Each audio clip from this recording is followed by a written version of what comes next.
Magandang araw mga kapamilya. Magkapit pandasal muna po tayo. Ito po si Father Nono. Mga kapamilya, lagi ko pong sinusubaybayan ng CNN Heroes of the Year. Ito po yung parangal sa mga ordinaryong tao na gumagawa ng kabutihan para sa kapwa, para sa mundo. Noong Disyembre po, isa sa 10 itinanghal na bayani ng taon ay si Sean Gobin, isang retiradong Amerikanong sundalo, veterano sa mga giyera sa Iraq at Afghanistan. Anong kabutihan nga ba ang ginawa ni Sean? Simple lang po, paglalakad, walking off the war. Yan po ang kanyang programa. Marami po kasing mga sundalo ang apektado ng giyera kahit matagal nang tapos ito.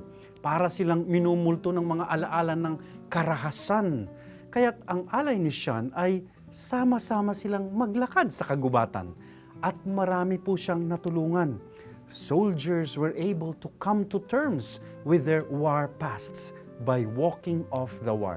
Paano nangyari yun? Una, nakakatulong ang paglalakad. Move rather than be paralyzed.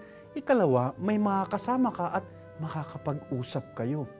Ikatlo, kapiling mo ang Diyos sa gubat sa kaligtasang handog niya sa iyo. Mga kapamilya, may mga problema rin po tayo sa buhay.